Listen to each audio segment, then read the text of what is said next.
I'm excited to have MediaTek here. This is their, like I mentioned earlier today, this is their first session that they've, really their first involvement in any kind of community event. And it's exciting to see. There's definitely, we've been in talks with them with a lot of different things that's helping, to grow the community and grow their development reach out. So we're excited they're here. And so Pablo, take it away. Thanks. So let's start. I'm Pablo, and I'm one of the members from the MediaTek Labs. And in this workshop, we are going to explain what is Linkit ONE and what can it do. And we will show you some very simple examples to let you have a feeling about what can this board do. And the most important one is that we will show you the resources you can use so that you can build your own projects or products with the Linkit ONE. So that's what we're going to do with this workshop. Yeah.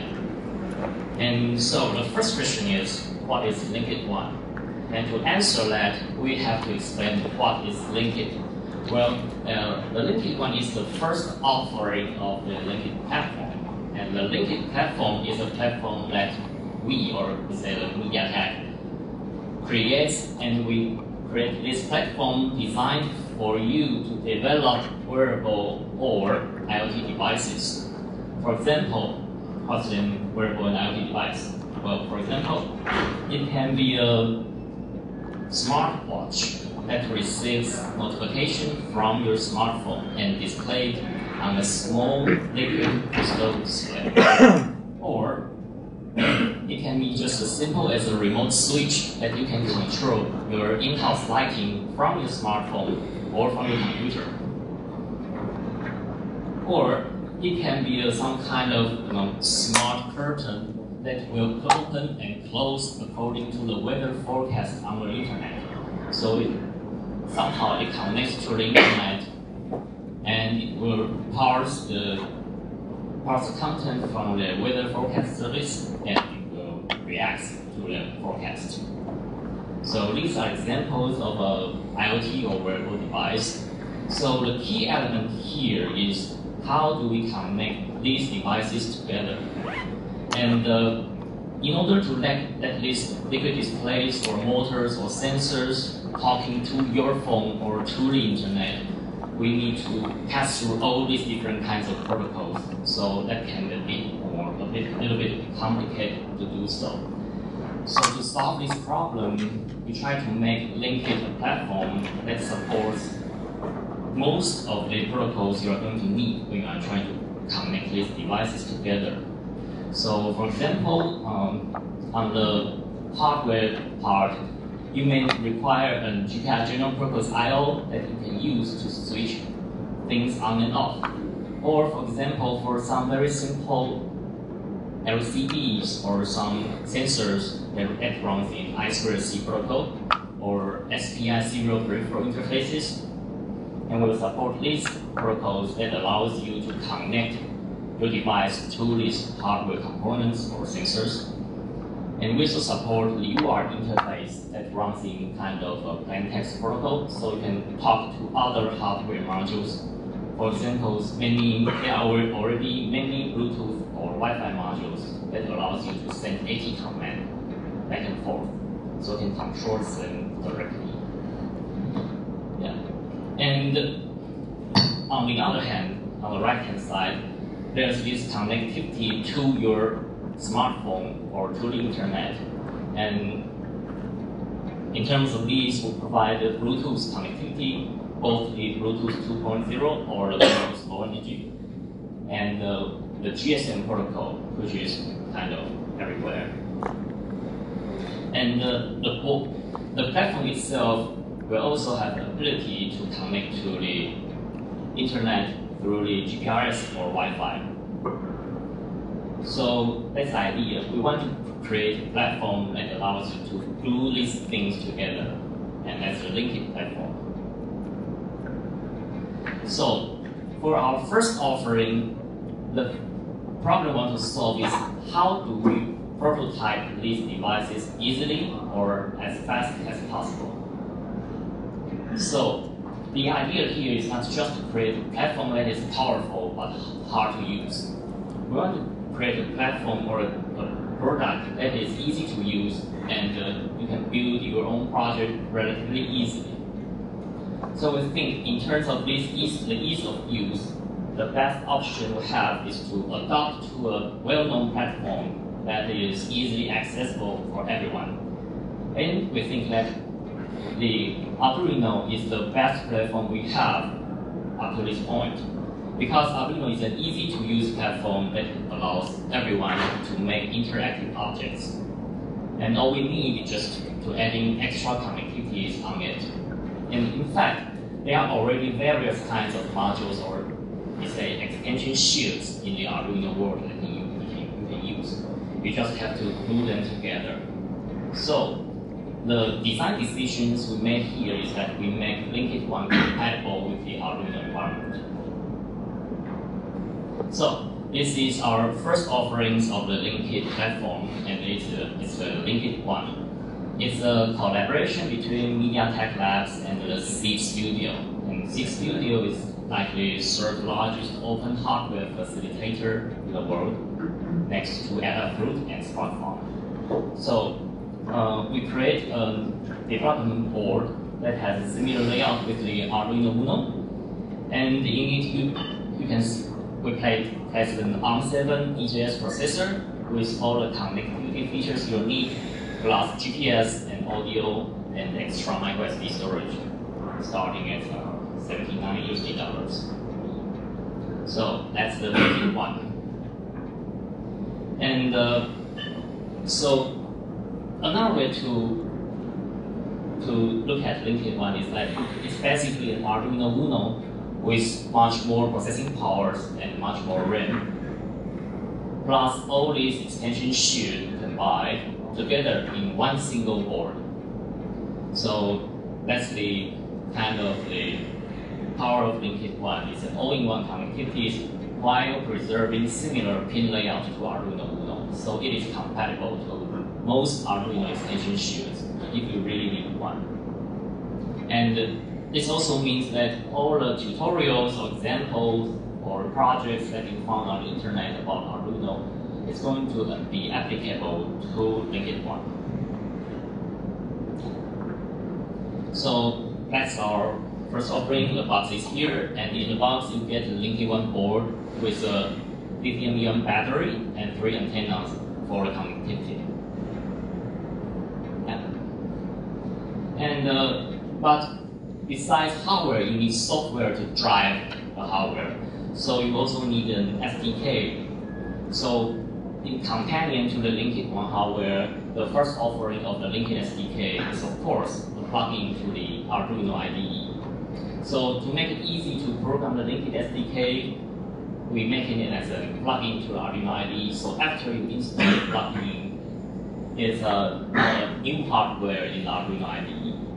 So let's take a look at the Arduino IDE interface.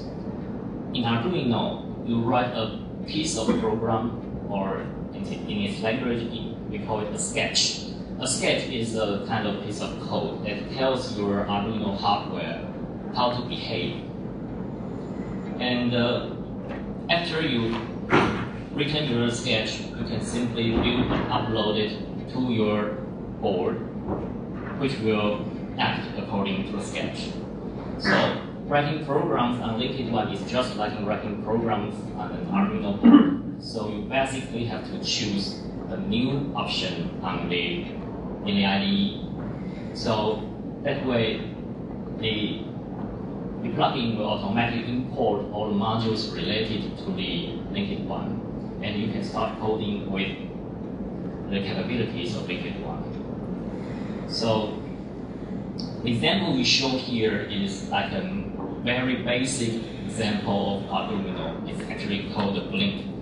And this program makes an LED on the board turns on and off, so it blinks. So let's take a look at this very simple example. So where's LED? Most Arduino board, for either for debugging purpose or for some basic unit testing purpose, comes with an LED. And in this case, there are various kinds of pins on the board. And there's one special pin, it's a pin 13. It's also connected to an onboard LED. So when the pin's voltage level is set to high, the LED will brightens up. So that way you can see the status of the pin. So let me show you the very simple example of Blink. So that's the kind of an Arduino sketch in its simplest form. In Arduino, you will define two functions that will be executed. So the first function is the setup function. The setup function is, as it is, in setup function, you will initialize all the resources you will need. For example, allocate memories or configure your hardware. And in this case, we are configuring our GPIO pins to an output pin. If we configure it as an input pin, then we are receiving signals from the switches. And after the setup is done, the device will run the loop function over and over again until it turns off. So in this case, we are trying to make a deep link. So we simply make pin 13 in high voltage levels and wait for 1 second and turn it down. So it will blink. So that's the idea of an Arduino sketch. Just two functions, one runs repeatedly. It's that simple. So let's recap a little bit. The platform is based on a system on chip. We call it Aster. Well, it is the world's smallest SoC for wearables. And upon this chip, we put companion chipsets for Wi-Fi and GPS functionalities. And plus, on top of this hardware, we create an OS, which is used to power wearable and IoT devices. And we collaborate with the Seed Studio so that we create Linkit ONE board for initial prototyping. And with this initial prototyping device, we create an SDK that is based on Arduino IDE. So this is what Linkit ONE is. So now we have an overview of Linkit ONE. We can take a deeper look in the Linkit ONE hardware itself. So let's see what it can do. So this is the Linkit ONE board. Front view of this. So the first thing we're going to notice is there are several GPIO pins on the side of the board. So you can see the layout is similar to the Arduino Uno. So on top of it, you've got a set of GPIO pins that you can control independently, and their voltage is 3.3 volts. So on the bottom side here, you've got a hardware reset key and a set of pins that provide ground and power to your sensors or hardware components. And next to the power region, you've got 3 analog pins that allows you to convert analog voltages into digital numbers so that you can connect to analog sensors. And there are 2 more GPIO pins on the edge of this area. So you can use these GPIO pins to connect to different kinds of sensors of devices, and some of these pins supporting I2C or SPI protocol. So you can connect to sensors or devices compatible with this protocol. So for the SPI, we have pulled out, and that's just a standard Arduino layout. It has a separate pins for SPI device. And on the left-hand side, we got a standard headset jack. So it's not only the headphone, you can also insert a headset with mics. So then there's a USB jack. The USB jack you can use to power the board and also for the data uploading to the board. And there's also a mass storage mode. So you can switch the board into the kind of storage and you can access the content on the board. And finally, there is a standard lithium battery jack. So if you're going to take the device away, you can use this jack to power the device. And And a USB jack can be used to charge the battery. So finally, there are two kind of different sockets from the standard Arduino, and these are the seed growth system. So what is growth system? Well, if you see that in a traditional sense, we have to connect these kind of GPIO pins to like switches or LEDs or MOSFETs or electronic components like that, and we connect kind of by these wires. And it can take a while to connect. So the growth system is the idea that we have a common interface that for all the sensor modules that allows you to quickly prototype your device. So you can buy these sensors compatible to the growth interface and just plug them into the socket. So you're done. So it makes things faster.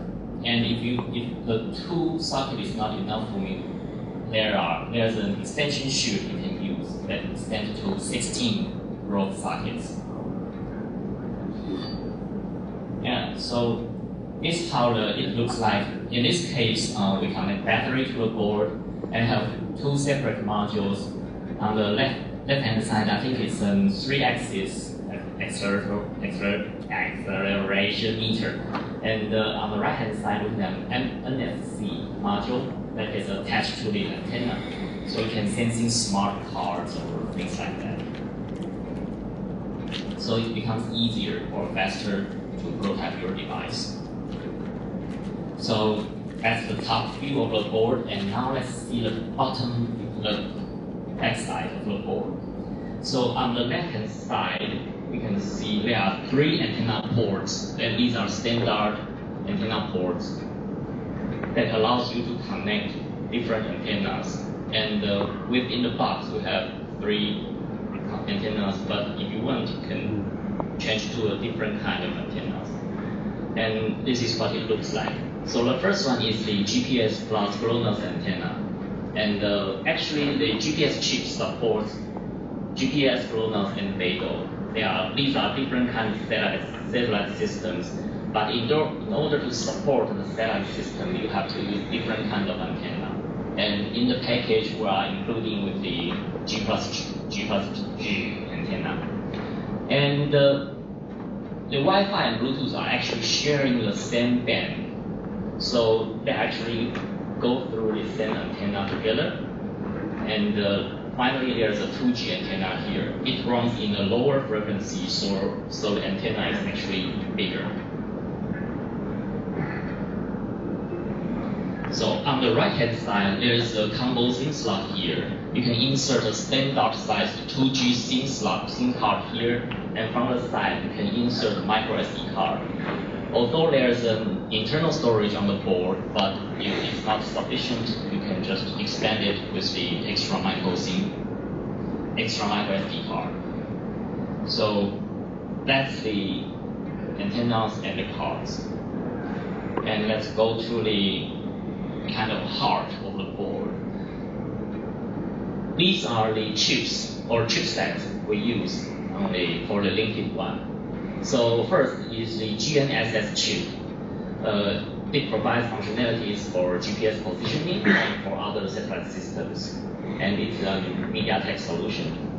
And below the GNSS chip, we have a Wi-Fi chip here, which allows you to connect up to 150 megabits per second. And on the right-hand side is the main processor. And the main processor itself also provides Bluetooth and GSM connectivity. So it's a system on chip. And we call it Aster. So in terms of size, it is really very small, kind of like the smallest SoC currently in the world, combining Bluetooth and GPRS together. Actually smaller than a coffee bean. So it's not only the chip itself is small, because it's integrated with the power management unit and 4 megabytes of memory. So you only have to have an extra circuit around it, and the final PCB size can be very small if you design your own PCB. So that's Aster. And in order to design your own PCB, you might be interested in the circuit design of Linkit ONE. So since we are collaborating with C, and so we open up all the schematics or circuits designs of our PCB, so they can be downloaded in labs.mediatek.com. So if you are interested, you can download and take a look, see how we connect these components together, and if you want to, you can modify it and try to make your own PCB. So in labs.mediatek.com, you can also find other useful resources like this pinout diagram. It basically tells you what each pin do, the functionality of each pinout diagram, and some of the pins are connected to LED, so you can as a diagnosis tool or serve other purposes. So that's the pinout diagram. So let's check the hardware specs. I'll just go through the important ones. If the main processor is an ARM7 chip, runs in 260 megahertz, and the memory is embedded with 16 megabytes of internal flash memory and 4 megabytes of RAM. So if 16 megabytes is not enough for you, you can just extend it with a micro SD card, runs up to 32 gigabytes. And in terms of connectivity, we support GPRS class 12, and for Bluetooth, we support both Bluetooth enhanced data rate and Bluetooth low energy. It runs in dual mode, so it can be accessed simultaneously. And in terms of Wi-Fi, we support standard Wi-Fi BGN, and it's that fast. And for GPS, there are 3 kinds of satellite systems supported. So let's hit hardware. So now that's the hardware, so let's take a look at the software part. So like we've said before, the SDK is actually plugged into the Arduino IDE. So on the surface, it looks just like an Arduino board, and it will work like one, just like one. By selecting the board configuration to the Linkit ONE, the IDE itself will load proper libraries and tool chains, so you don't have to worry about other things. And the Linkit ONE works like an Arduino board, but that's just on the surface, because the underlying architecture is totally different from the standard Arduino, since I'm running an ARM chip. So let's see the underlying architecture of the software stack. So the Linkit ONE actually runs a fully functional RTOS, or real-time OS, and we call it Linkit OS. And actually it is based on Nucleus, so it's kind of a old RTOS with some history. So the OS itself is actually a preemptive multi-threaded environment, so it can run multiple programs simultaneously, and then we'll switch between each other. So on top of the nucleus, we have a kind of full set of drivers and frameworks. They all run in different execution contexts. So the drivers are running in separate threads, and on top of these functionalities, there's a Linkit runtime environment that exposes all the functionalities of the OS, and it is running in a standalone thread. So to make this Linkit OS platform compatible to Arduino, we create an Arduino porting layer. So the porting layer itself also runs in a separate thread. We can call it Arduino thread. And the porting layer is basically forwarding the request from your sketch to the thread of runtime environment, and the message is passing forward and round back. So it's kind of remote code. And the driver will respond to this request and will achieve things we want it to do. So although it looks like the Arduino environment is single-threaded because your sketch is single-threaded, but actually it runs alone in a multi-threaded environment. So that's the major difference from Linkit ONE and the standard Arduino environment. So let's now go back to the interface itself. So these are the features the SDK currently provides. On the left-hand side, we see a set of Arduino core functions, and there's not much to say about it. They are standard Arduino functions. They are well documented, and you can control different kinds of hardware or sensors or devices with these, like you can control your switch with digital I/O, or control a monitor with I2C, or a camera module with I2C.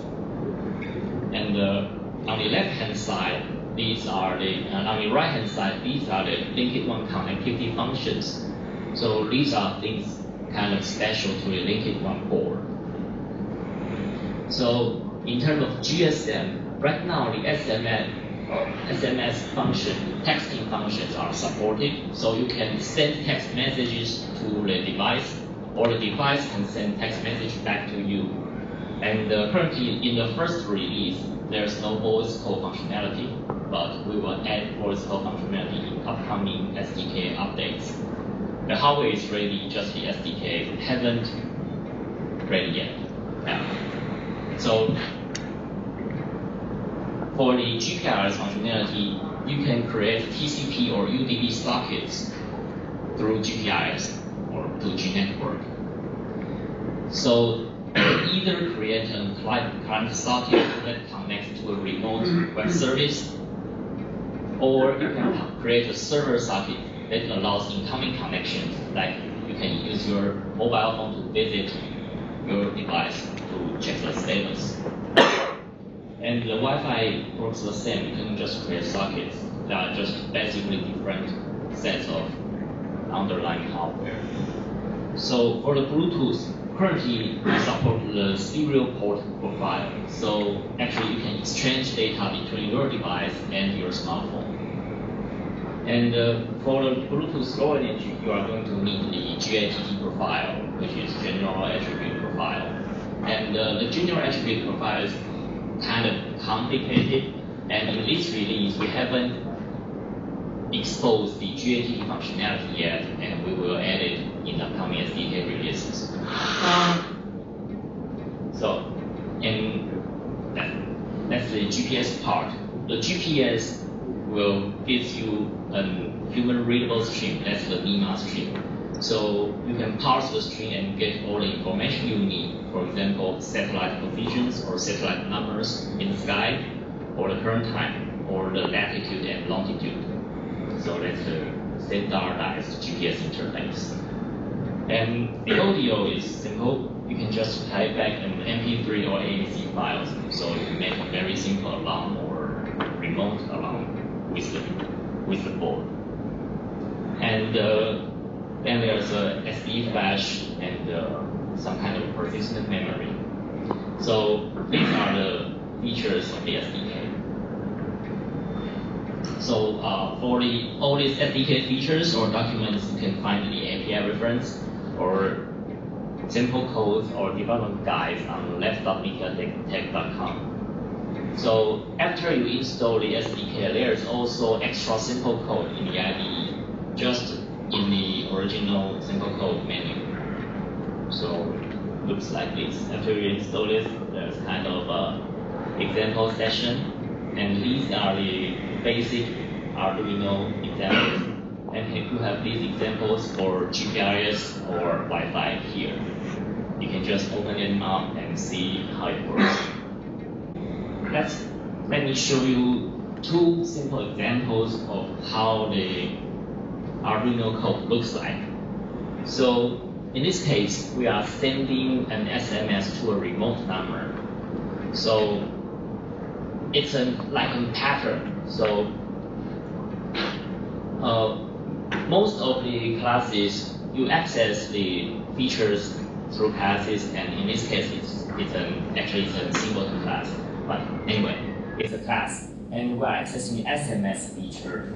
And all the Linkit ONE classes are prefixed with L, so we are accessing the LSMS feature here. So before we using the module, we have to wait it for ready. So in this case, we just keep trying the module state and until it is ready. And if it is not ready yet, we simply put the Arduino thread to sleep. And in this case, it's about 100 milliseconds. So after the device is ready, you will exit the loop. And then you can start using the SMS feature. So then you will start composing your message. And since the interface is designed to be simple and easy to use, so you will use the same interface for all the SMS functions. So basically, you will start an SMS to a remote number, and you can use the same object to compose your content, and you can print strings or numbers into this object. It just becomes part of the content of the message. And then you will call end SMS to finish and send the message. And once the function returns, the message is sent. So you basically just to do these things to send an SMS. So it's a simple interface. And for most cases, you just need to control one class. But in some cases, you have to work with like 2 classes or more. And that's an example here. For example, if we want to connect to a remote web server, and we want to connect with 2G network, GPRS. So we are accessing the LGPRS, and before that, we have to wait it for ready. So in this case, we are waiting for it to attach to a GPRS network, and that's the same pattern here. And then, because you can create several sockets here, so actually you have to use another different class. It's the LGPRS client. And each GPRS client corresponds to a socket, client socket. So in this case, we are asking the client socket to connect to a remote server, and since it is an HTTP server, it runs in port 80. So then we can start constructing messages. We can also print messages into the socket, and the remote will receive it. And the HTTP protocol is a plain text protocol, so we can just write in plain text. And in the case here, we are constructing a GET action of HTTP request. So we are simply getting the index page of the website. So the and one thing to notice is that the HTTP protocol requires to have 2 line endings as the end of the request. So we just end with 2 new lines. It's that simple.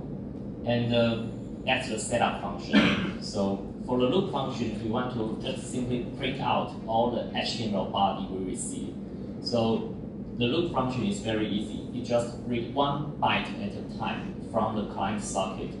So the server will return the packet to us, and we'll just get 1 byte at a time and print it out. And since the loop function will be executed over and over again, so eventually we will print all the content we receive from the server. So that's the example of the GPRS client. So if it is a web service, it will return for example, JSON format or things like that. You can then parse and use for. So that's the API looks like, and most of the API looks like this way. It's very simple to use and very straightforward. And probably somewhere we have already seen the demo kit out there in the booth. It's just you can send a text message to switch a lamp light on and off. It's a very simple demo. So if you are interested in the demo kit, you can just search IoT and LinkIt on GitHub. The source is all there. So the idea is that you have this remote switch that your mobile phone or it can be a smartphone or a feature phone just sends SMS to the device and then turns on the lamp. So it's simply the problem or the design here is can be split into 2 parts. The first part is that how do we receive SMS messages, and the second one is how do we turn lights on and off. It's very simple. So let me show you. So to receive SMS messages, we just have to initialize the SMS module and just keep checking it and parse the result. So the code actually looks like this.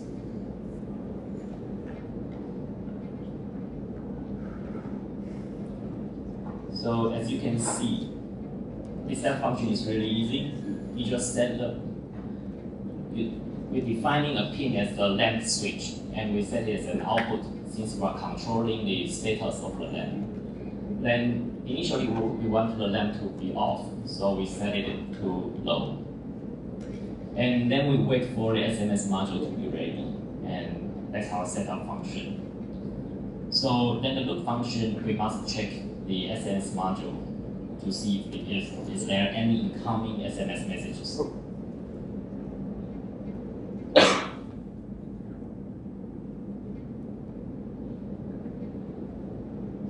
So yeah, so basically in the loop function, we just check the SMS for every second.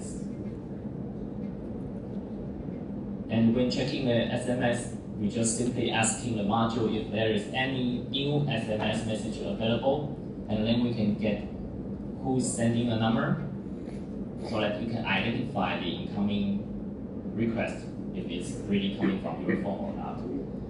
Then we just read the content byte by byte and store it. And finally, we can just do a very simple comparison to see it's on or off. And we just switch the GPRS pins on and off. Then the lamp will be turned on and turned off. That's the easy part.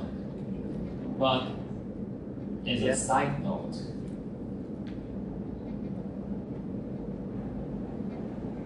actually, you cannot just turning the lights on and off that easy, because in this kind of boards, the driving current is actually very small. The pins on the Linkit ONE board runs like 0.3 milliamps to 3 amps. So it's not enough for this kind of currents to drive a large device, for example, a lamp or a motor drive. So these GPRS pins are for signal processing only. And so you may need to apply a switching circuit with the electronic components. And for example here, we may want to connect the lamp pin to an NPN device, and it's basically an electric switch, and the circuit will become connected when it is in high voltage. So this way you can have a higher current passing through the NPN component, and you can then drive a larger switching circuit here, and the switching circuit will drive the lamp. So the actual current can be much larger with this kind of setup. So you may need to apply this kind of circuits by yourself. So that's how you turn the lights on and off. So for other sample codes, there's other sample code resources on MediaTek Labs, and also within the IDE itself, and you may find it interested in the 6 Studios wiki and GitHub. There are various kinds of sample code out there, so you can try it. Yeah, these are the resource portals, and you can just remember links. It's left.mediatek.com and the CD Studio Linkit ONE. So that's the end of our workshop.